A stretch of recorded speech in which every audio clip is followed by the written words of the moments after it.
Hi, everyone. Welcome to our first podcast episode of Spice Pages. Hey. Yay! I'm Nicole. I'm Danielle. And today we're going to talk about The Fourth Wing. Do you have a copy of the book? Wait, Chloe mine's all electronic. Wait, Chloe has a copy. Wait, we are talking about the book, The Fourth Wing. Yes. For the month of September? Yes. Yeah, awesome.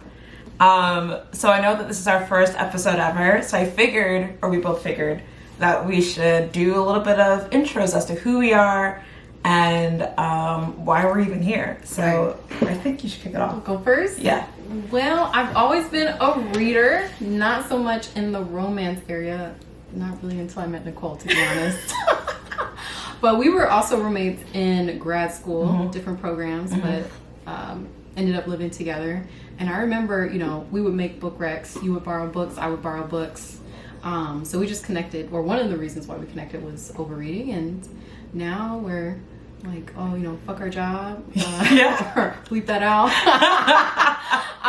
I'm trying to do something else. And, why not talk to people about things that we like? I know. We're like, almost 10 years into this friendship?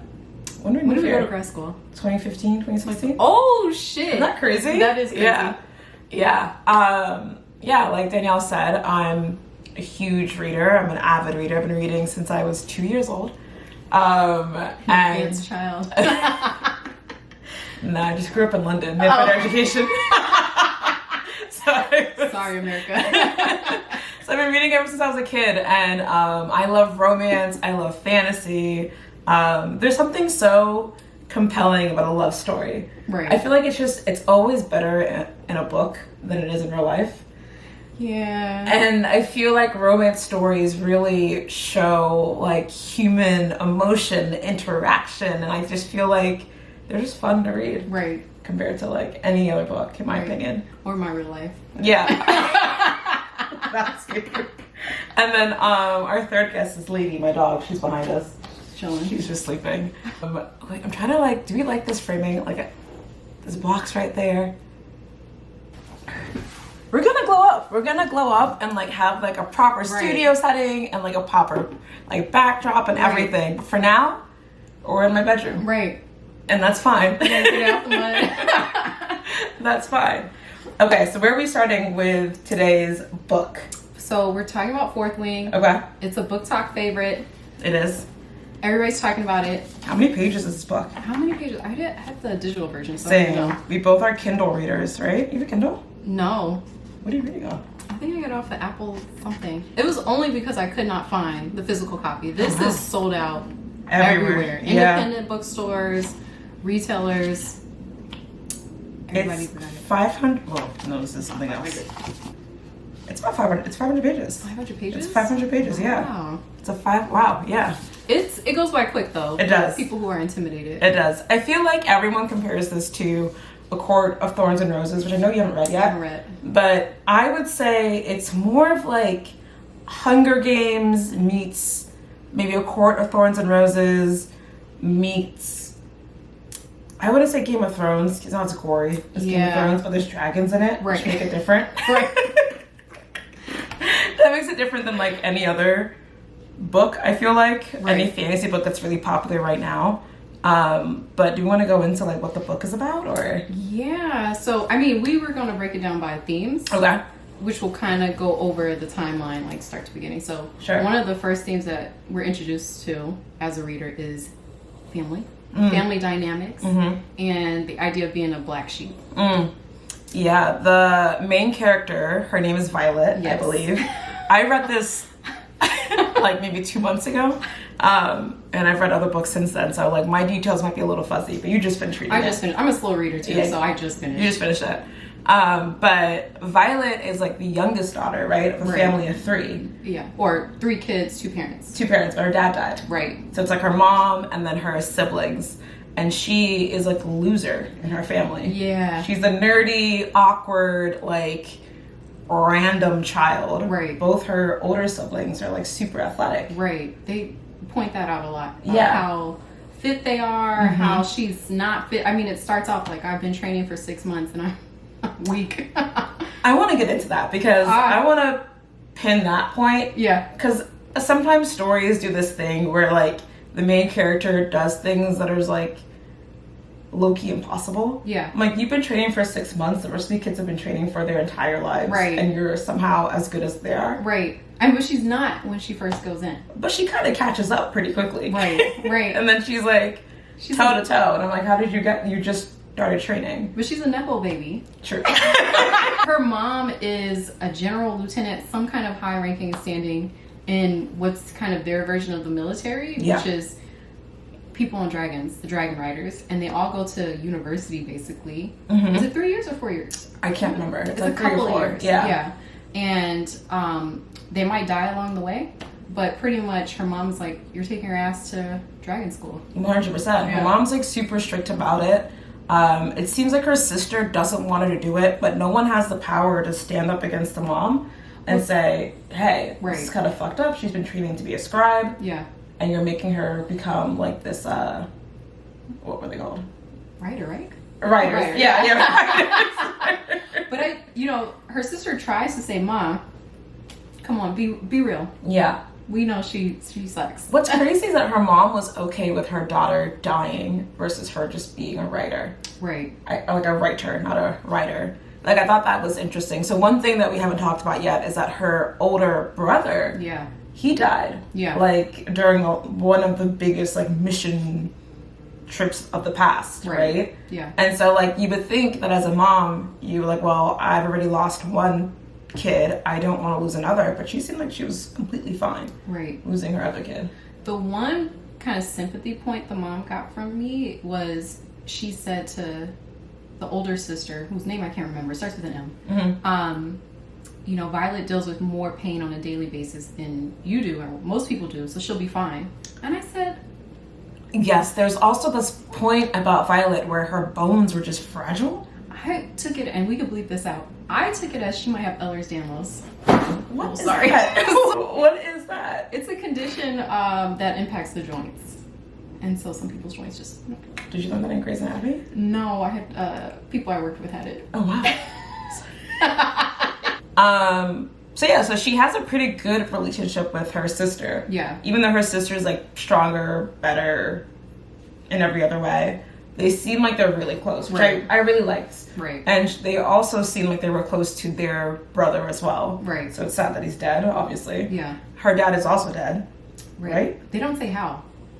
Was he sick? Maybe. He's dead. Yeah, he's dead. And she was closer to her dad than her mom. Right. So the only tension that we can identify from the beginning of the book is between the daughter and the mom. Right. Or the kids and the mom, for the most part, is what we could see. Which I want to talk about, because it comes up later. I'm an oldest sibling. Same. As you are. Yeah. But I can't imagine being Violet and my older sibling is just ragging on me. Like, you suck. Like, you can't hang. Basically, like... Yeah. Like, first of all, I know. I know I suck. I know I'm weak. But your delivery is not... It's not giving. Right. It's not... It really wasn't. Yeah. Yeah. It was like a very, like tough love kind of way. But, like, at the same time, what is the other option? Like, this girl is doing this regardless. Right. Like, her mom says, you are becoming a writer. So you ragging on her being like, oh, you can't do this, you're so weak, rah, isn't helpful for anyone. Right. At all. Right. Families take note. What's our next theme? The next one, we had talked about them versus us. And I guess that transitions into her actually going to school, or whatever it's called, and meeting the kids of the people who try to rebel. Yeah. So, what do they call them? Do you remember? No. We should probably take notes next time we read a book. Right. This is what y'all get. We should probably take notes. I think they're kids of the rebellion. I think so. Yeah. I feel like they had other names, but they're like identified by like tattoos or Relics. something. Relics. Yes. Yeah. So Violet goes to school, and before she goes, her sister's like, watch out for this guy named Zayden. Mm-hmm. Who is Zayden? Zayden is the son of the leader of the rebellion. Yeah. Right? Okay. Yeah. And his dad killed Her brother. Right. Yeah. Didn't her brother do something to his uncle? Yeah, somebody else died too. Yeah. They were just killing each other. Yeah. This was like a war, like you mentioned, a battle. Yeah. I think what was cool about this book and why this makes it better than A Court of Thorns and Roses is that I feel like every single fantasy book has a concept of like us versus them. Yeah. There's always like the humans versus the fairies, or the fairies versus the wolves, or like whatever. Yeah. But I feel like what was interesting about this was that like as she's learning more about the kids of the rebellion, she's starting to realize that maybe there are two sides, or what, three sides to every story. What's the three sides of the truth? Yours, mine, the truth. Yeah. Yeah. And I think she's like she's such a smart kid. Like she's always reading and she has so much textbooks and she has so much knowledge, but everything that she's ever consumed has been from the perspective of her home. Mm-hmm. And I think what was really cool is that as she's meeting people and engaging with real people, not just reading from books, she's learning, oh shit, maybe I have things wrong about these kids.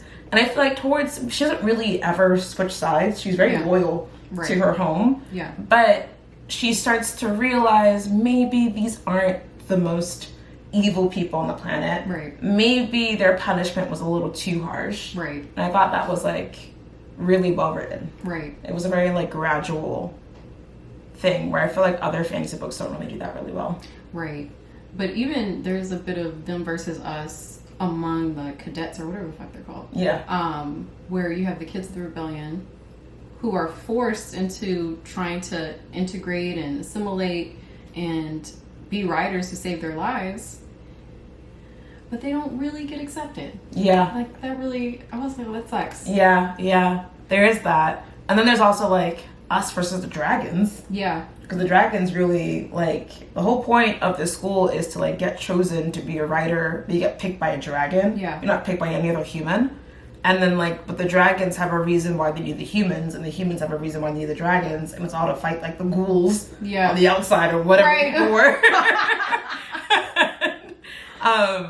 I thought that was really cool that they were like, oh, there's so many different layers of this that's happening in this one world, which makes the story, I think, a bit more complex. Right. Than it otherwise would have been. Right.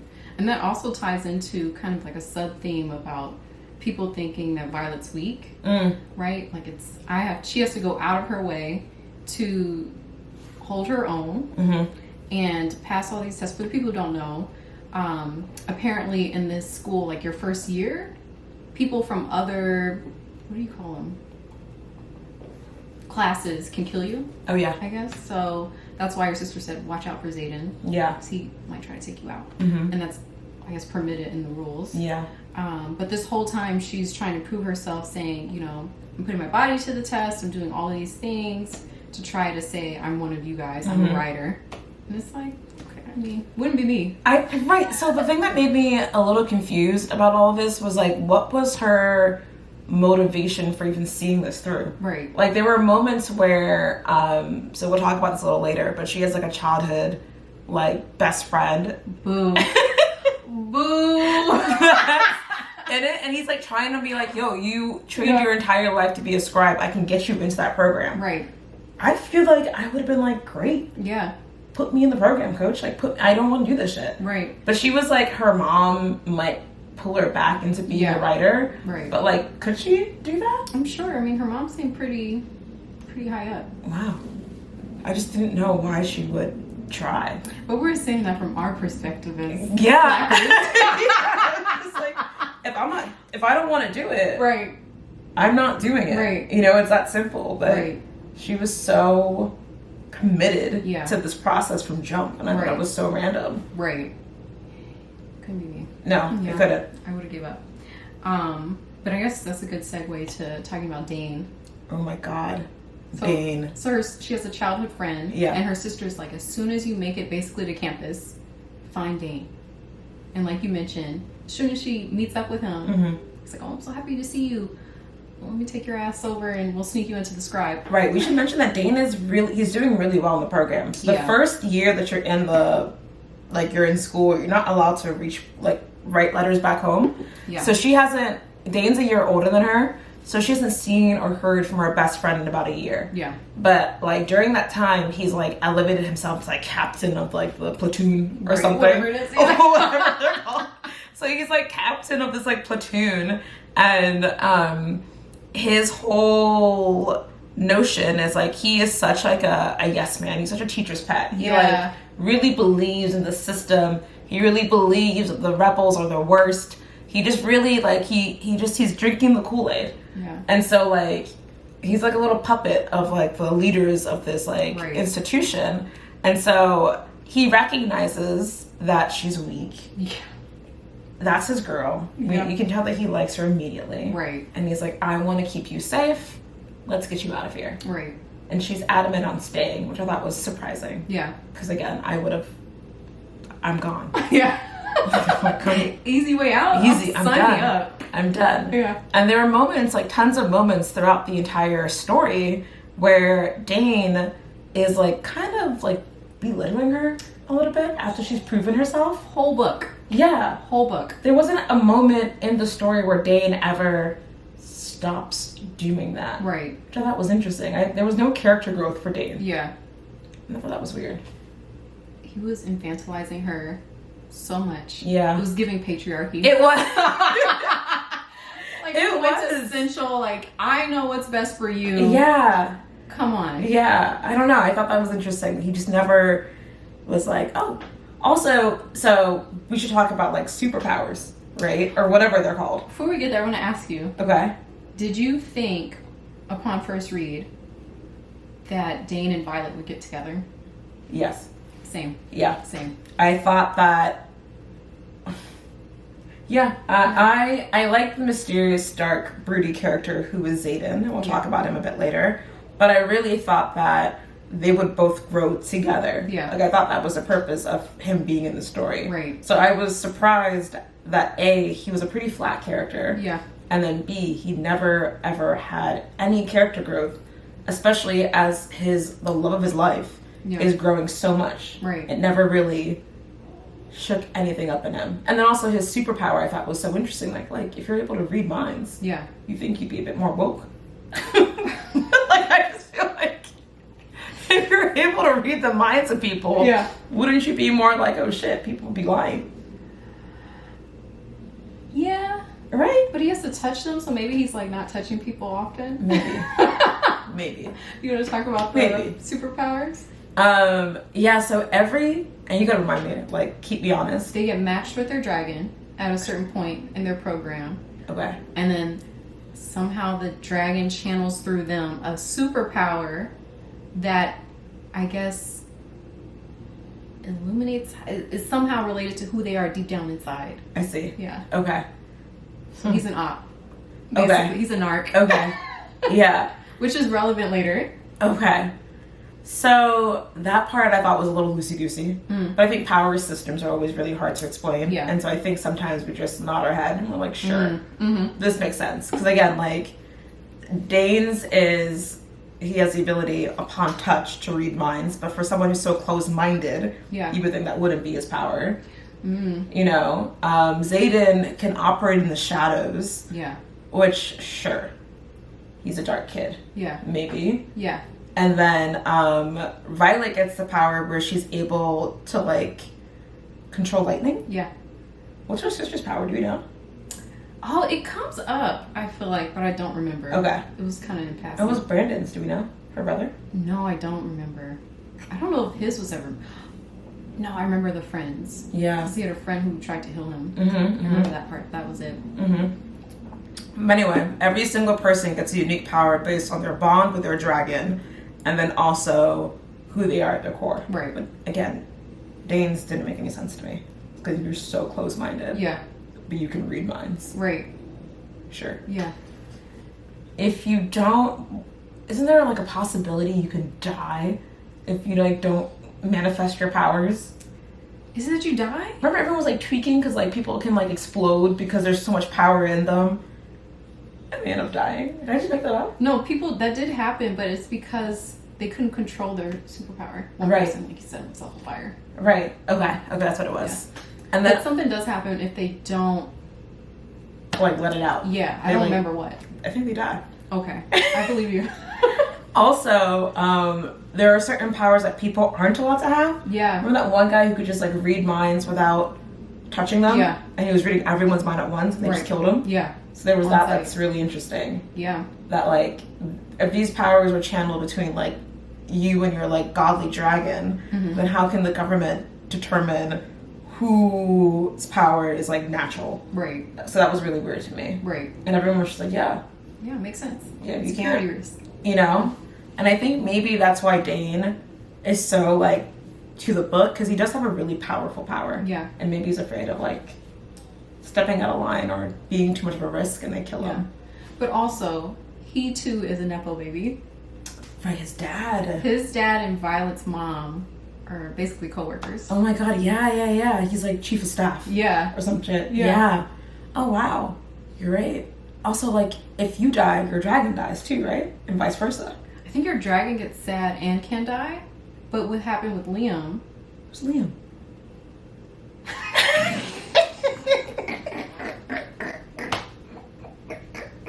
Okay, I want to say there are at least like 50,000 characters in this book. They all do eventually end up, no, not they all, but people start dying as they go through the school year, but there are so many characters. Who the fuck is Liam? Liam was her assigned bodyguard from Zayden. Oh my god. Yeah. His dragon. He died. That's not funny. But Yeah. His dragon died, then he died, right? Yeah. So that can happen. Yeah. But and same with when that girl tried to, I remember when that girl like choked remember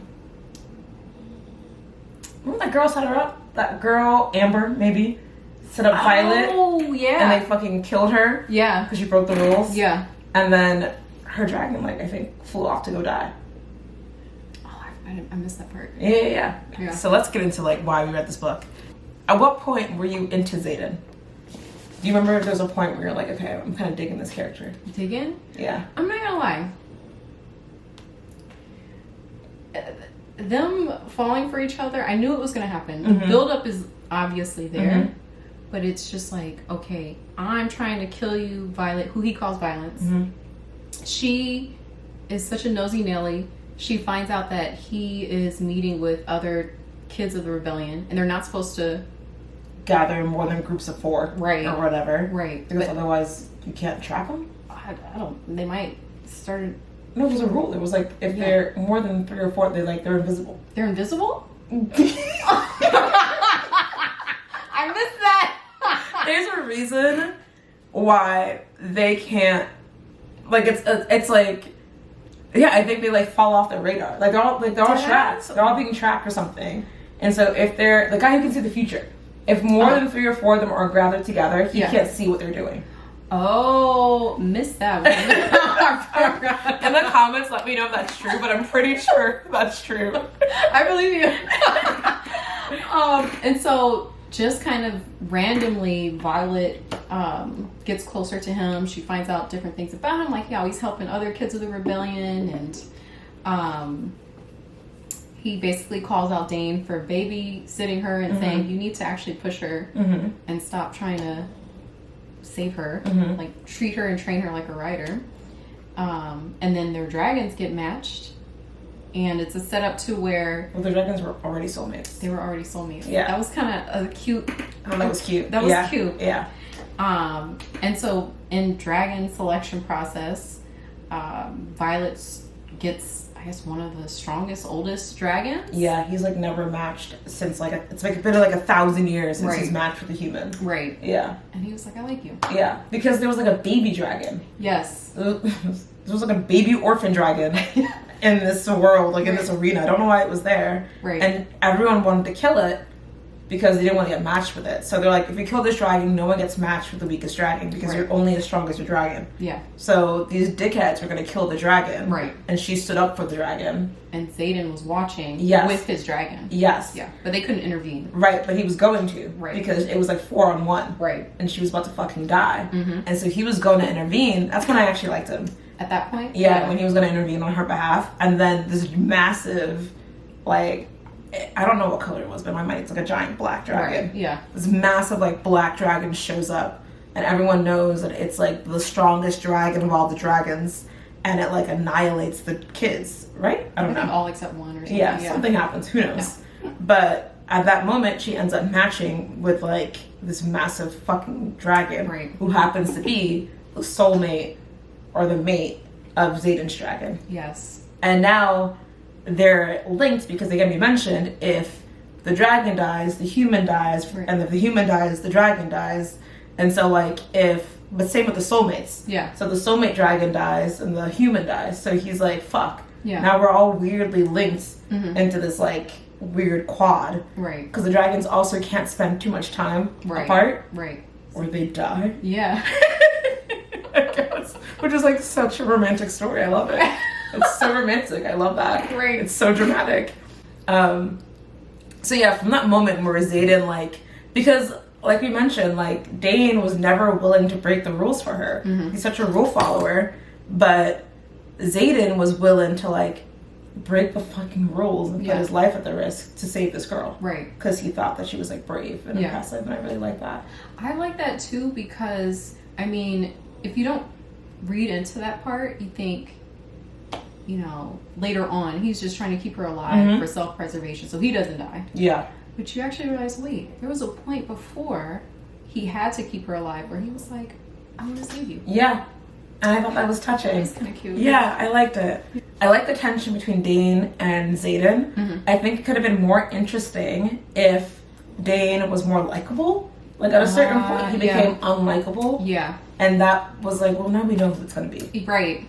Like it's obvious. But I kind of like when there's like a love triangle. Mm-hmm. I like it when the two guys who are fighting for the one girl, like it can really go anyone's way.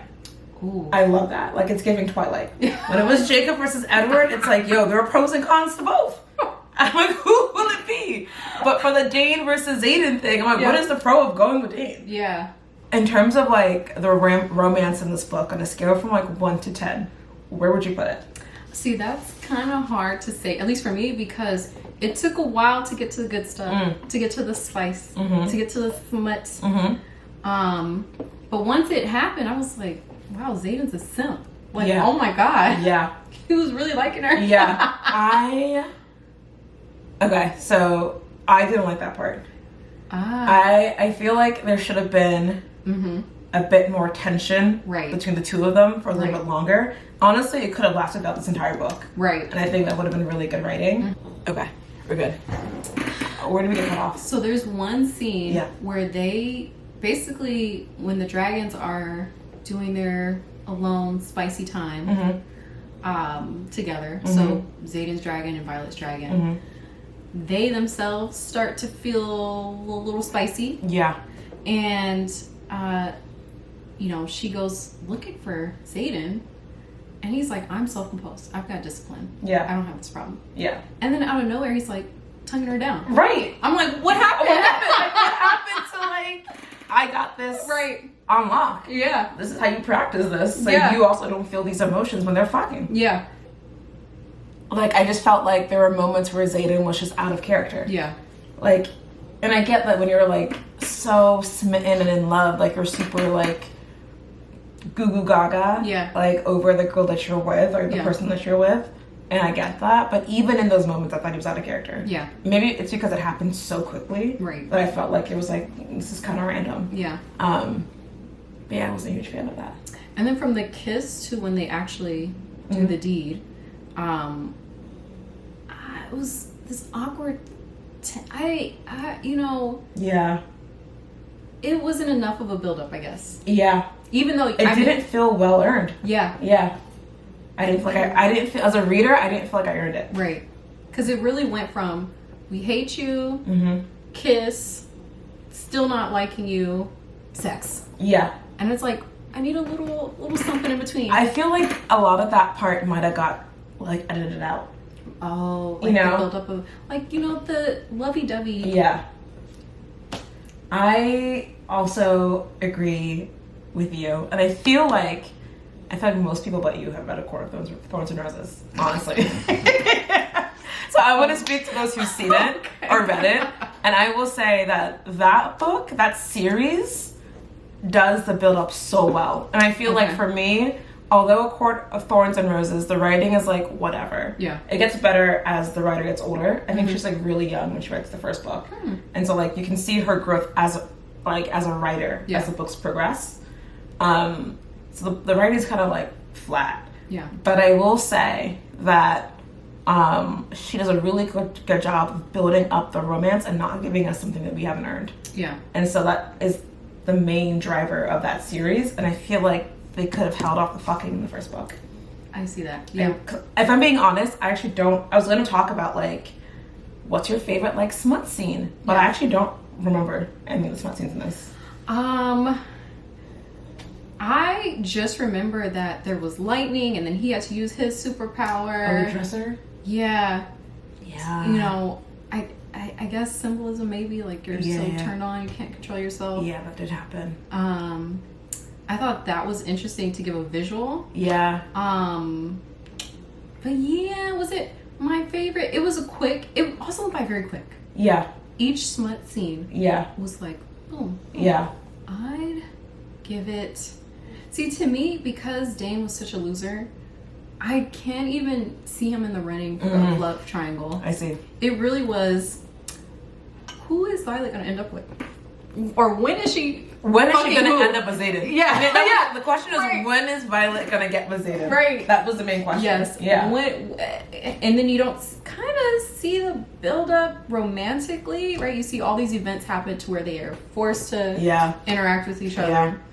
But for me, if I had to rate, you know, because they also, have a little spat lovers quarrel. Do they? Yeah, she's like, you lied to me. About what? Oh.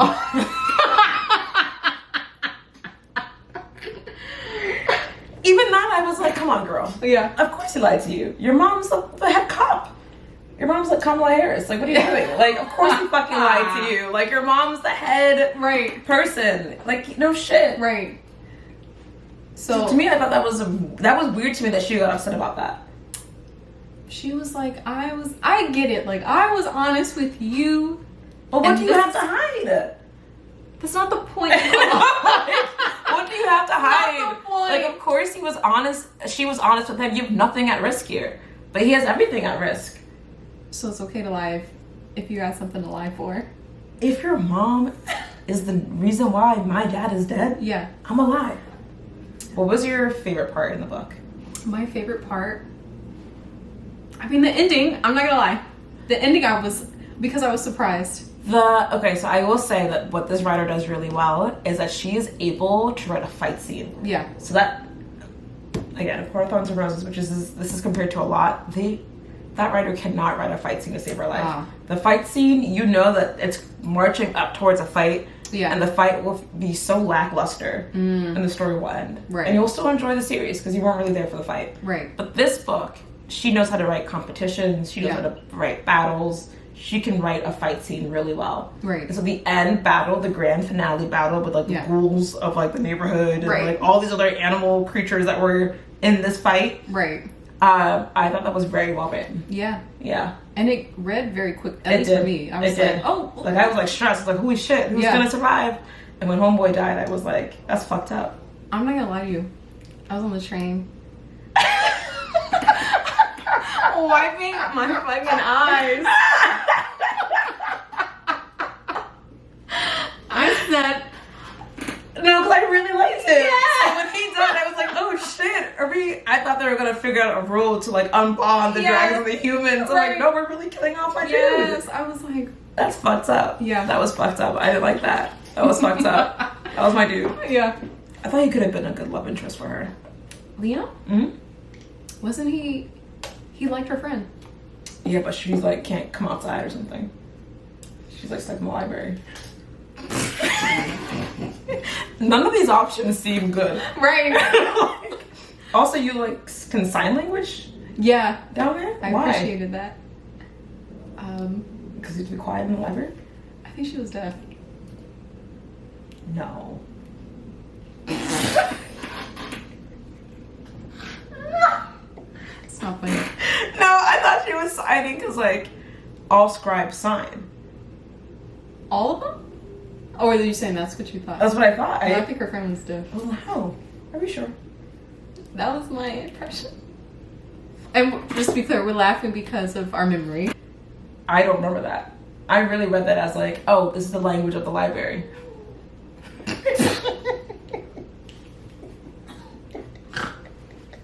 Cool. We're gonna take notes for real. And also kind of, I mean, not that the book is intended to, I guess, illustrate real life, but that's what happens when you go to college a lot of times. It's like you're around a lot of different people. That is true. I like that you said that it was like college, because I didn't really think of it that way at all. Really? Yeah. Yeah, I was like dorms and... No, I was thinking like Hunger Games. Oh, wow. I wasn't thinking like, oh, they're in school. And I guess they took classes and they had professors. Right. But in my mind, I'm like, this is the Hunger Games. Oh, shit. But this is a competition. But yeah, you're right. There was moments of they were learning to become something. Like that's the purpose of them being there. I was gonna say what my favorite part of the book was, and I just forgot it. My favorite part of the book is when they're doing like the mat exercises, and like Violet is learning how to get faster and stronger, and Zane is training her. I actually really liked that part of the book. I don't know why. I thought there was something like you learned that Dain was always trying to protect her. Yeah. Like either helping orchestrate her being matched up with like weaker people, or no one was like really pressing her to like really grow and be stronger. But like on the mat in front of everyone, like Zayden took the time to like really ensure that she could take care of herself, right? If she needed to. I thought that was really cool. And he also made sure that other people helped her. Yeah, as well. Which is what you want in a man. Right. I agree. Like I really like that. There was also that one piece where like Brandon had like passed on a book of like cheat codes. That was cute. It was cute. That was cute. But she just kept it in her room. Yeah. Which I thought was weird, and how no one ever found it. Because they was going through her shit. I felt like they went through her shit. They were trying to jump her. They were trying to jump her, but so I assume they went through her shit. But what is there to take? That's true. You know. But maybe they were setting up. Yeah. For the jumping. Yeah. And no one ever found. I kept waiting for someone to find the book. Right. No one found the book, and then the book became irrelevant. It did. It did. It never came back up. Especially considering how she got the book. Like, oh, it's Myra. That's the sister's name. Oh, yeah. Myra, I guess, bribed a scribe to drop it off. If I was a scribe, I would have... Right. What's in here? Also, okay, so at the end of the book, we learn that Brandon actually never died. Brandon is, like, alive, and he's on the op side. Yeah. He's like, actually, our hometown is wrong. Our home is wrong. We have to support these people. And help them rebel against us. I actually don't know I can't remember what the whole mission was. I kind of remember it being, you have these ghouls, and, or whatever they are, starts with a V. And I guess the only way to kill them is to use the source that protects, I guess, like the main capital. Oh, yeah. And so the capital was like, no, we're not sharing our resources because we need to keep them away. So you peasants die outside of the capital. Is that what it is? Yeah. And so that's why when they had their big fight, Violet and Zayden, it was because he was on his way to drop off the shipment of whatever that resource was. Oh my god. So wait, so did Zayden's family, did they live within the barrier? Or were they outside the barrier? I think they were outside. At least that's how I conceptualized it. I don't know though. I feel like they had to be inside because why would they hang them all? Would you just put them back outside? To die? Yeah. I guess they didn't want more people to. That's true. That's true. Is there anything else that we should? I don't know if we touched a lot on the feminism part. Let's talk about it. Let's talk about it. I just watched Barbie. I'm feeling girl power E. Yay. I'm a huge feminist. Right. I know you are too. Absolutely.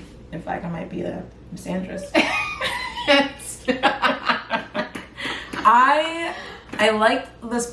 So a lot of these fantasy books center around a female character that can do bad all by herself. Yeah. Like I feel like this is always like they're always this girl that is the underdog, and then through her own skill sets and through the helpful support of her love interest, she's able to take on the bad guy and do it on her own. That's a very common theme throughout all these books. Right. And to the point where all these girls kind of blend into the same character in my mind. So I will say that if you're looking for like a unique fantasy female character, I don't think she's that.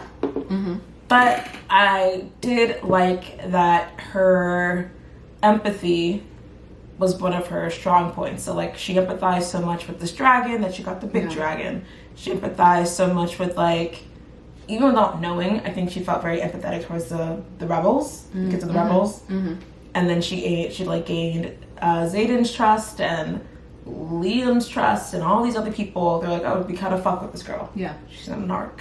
Yeah. And so I think that like her empathy was one of her biggest strong points, which I think, you know, women tend to have more of, if we want to be general. Yeah. And like speak loosely like that. But I like that the main boss person was her mom. Her sister was like feared among everyone. Like she was super strong. Like I feel like they did a really good job. I also think that like Zayden's dragon, I like that his dragon was a girl. Yeah. I think it was really cool. And then the female dragon I think was low-key, if not stronger than her dragon, but maybe just equally as terrifying. So there were different like notes of like female empowerment throughout the entire book, which I appreciated. And this main character isn't as obnoxious as like other female characters where I'm like, okay girl, I get it. Yeah. But again, like I've mentioned this before, I thought that she got things too easily. Yeah. But she's Nepo baby. Nepo baby. But in general, like I liked how they approach feminism in this novel. I kind of liked how, you know, sometimes there's like the character growth of, oh, I couldn't speak up for myself and now I can. This whole time she was empowered to kind of say, no, fuck you all. I'm doing this. I'm going to persevere, X, Y, and Z. But I'm still going to be nice. Not that that's important. But she doesn't kind of like lose her soul. So I thought that was kind of nice in thinking about, you know, how she's able to basically set boundaries and advocate for herself. Outside of that, I like that the mom was unlikable. I kind of thought that too. Yeah. Yeah, I kind of like, she never seemed to be like, oh, my daughter. No, she no. And I guess in the whole time where Violet could have died, the mom was like, you made it. Yeah. I like that. Yeah. Kind of touched on a lot, like the family dynamics there. I mean, that was kind of interesting that the dad was a scribe. Yeah. Mom was the more masculine job. But I do like the fact that was a scribe, but he held the secret. Yeah. Like he wrote the secret down in his journal, and like the daughter or Violet was the only one that would like understand what that secret was, which I can't remember what it was now, but like whatever that secret was written, it's like, oh, there's power in like words and language. Yeah. And you don't have to be the strongest, fastest, like whatever person. You could just be like the smartest. Right. And that's also like a huge strength. I like that a lot. And it was giving societal critique. It really was. It really, really was. I think that's true. I think it was as well. I also want to say that like the sexiest part of the book for me might have been when she got jumped in her room, and then sounds terrible. But keep going. she's like getting strangled by like the hater, the whole hater of the program, and then her dragon wakes up Zayden and is like, go save her. Yeah. And Zayden comes in and he like snuffs everyone out. Yeah. Well, that was so hot. I think that was a really good scene. And even in the follow-up to that, where he's like, Amber did it. Yeah. In front of everybody. Yeah. Yeah. I love that. I think that was really good writing. I think that was way better than any of the smut scenes. Yeah. It got me like going. I was like, ooh, that's fucking hot. And that was probably like the moment where you saw the biggest separation between Zayden and Dain. Yeah. Yeah. Dain didn't believe Violet. Do we want to talk about how fucking, I know we've kind of like jumped all over the place, but like how Dain ratted her out? Like he set her up to die? We missed that! Oh my god! That to me, I thought, I couldn't tell if that was bad writing or that was good writing. Yeah. I think that was the moment for Dain to have a character like pivot. Yeah. And I was surprised that he chose to let this girl go die after spending most of the school year trying to keep her safe. Let me tell you why I'm not surprised. So for people who don't know, they are in this like last hurrah of a game, which is I guess basically like a test. Yeah. And so Zayden and a group of people get sent to go on a mission, and by default, Violet has to go with because their dragons are mated or whatever. The reason why they get sent on this mission is that Dain, at like basically like their first year, end of the year graduation celebration situation, he goes up and he touches Violet. Yeah. And then later on, when they figure out that they're being ambushed, Xaden's like, we were sent here to die. Did Dain touch you? She was like, what are you talking about? And he's like, did he touch you like this? And she's like, oh shit, he read my mind. I can't. Yeah. That it made me really upset. Yeah. It made me really upset. I always tend to lose for like I tend to cheer for like the other guy sometimes. I want the gap between the lead guy and the backup guy to be more narrow, so the book is more interesting. Right. And when it's confirmed, and actually when he did it, I was like, he's reading her fucking mind. I missed that. Like, I missed that. When he did it, I was like, oh, he's reading her fucking mind, and nothing came of it. I'm like, oh. Yeah. I guess he kept her secret. Yeah. And so it'll come up, and then she's gonna be like, oh my god, and he's like, we should escape Nevere together. Like, I thought there was gonna be like a something that would happen. Right. But like, no, he just fucking snitched. It's because he read her mind and saw her getting her cheeks clapped. That's why. He said, wow, you chose that guy over me? Your childhood friend? And no, both you motherfuckers can go die. Wow. You're right, actually. That most likely is what happened. Right. I don't think, because I think he tried to say, don't go Violet. You tried to stop her. Yeah, and then she's like, what are you talking about? I gotta go. Yeah. I think he wanted Xaden to for sure go die. Yeah. Yeah. 100%. Wow. So overall, wait, is there anything else I think we got most of it. I think we did. Yeah. What would you give this book out of 10? Out of 10? Yeah. Because it reads, honestly, I told Nicole when I started it, because I started it after her, I was like, it reads like a TV show, like a cartoon almost. I would give it, based on ease, I get a solid 7.5 E. I would agree. Yeah. I think the plot was interesting. I think the problem was convincing. Yeah. I feel like a lot of fantasy books, I'm like, there's a way to solve this problem very easily. Right. And you guys will learn very quickly. That's my biggest pet peeve in reading. Yeah. And the problem is easily solvable, and the characters take the most backwards way. Do you want to drop a book name? One of the books that we will talk about, maybe casually, once we do like a Patreon or whatever, is 7 Days of June. 7 Days of June is like this black summer book reading thing that everyone's reading that's black. Everyone's reading it. Yeah. Every black woman I know has read this book this summer. And it's the worst book I've ever read. Because the entire book could be solved by a text message. Yeah. Do you think you have that same opinion about fantasy? Like it's an easily solvable? I think that I do. Yeah. I think fantasy books are more interesting for me to read because there's a lot more distractions as to why two people are having miscommunications. Right. There's dragons, there's zombies, there's vampires, there's something. Right. That like I'm like, fine, this is kind of dramatic. Right. But in like non-fantastical books, I'm like, text the person. Yeah.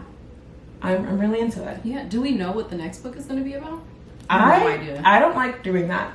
You don't? I like to be fully surprised. I like to open a book and just be like, okay. Like, I don't read summaries of books. I really don't. I just look at the rating and I'm like, okay, cool. I Wikipedia TV shows, movies. Do you really? As I'm watching, I gotta know what's happening. No, but should we say what we're reading next? Oh, yeah. What are we reading next? Oh, Love, Theoretically? Yeah.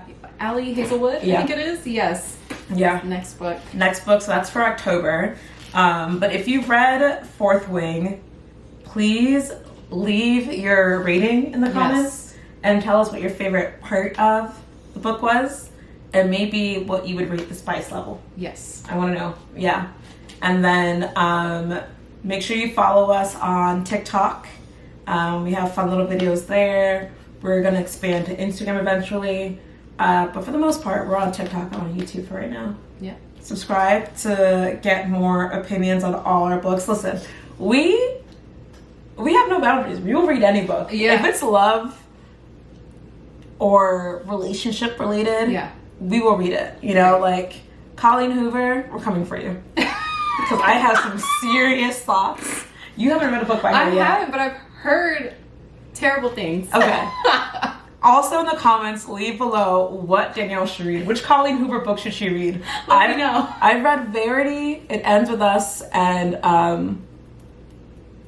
Ugly Love. I've read those 3 books by her. Okay. So if it's one of those 3 books, I'm prepped. But if it's a book that neither one of us have read, then that'd be kind of fun. Yeah. Yeah. All right, guys. Well, thanks so much for watching this video.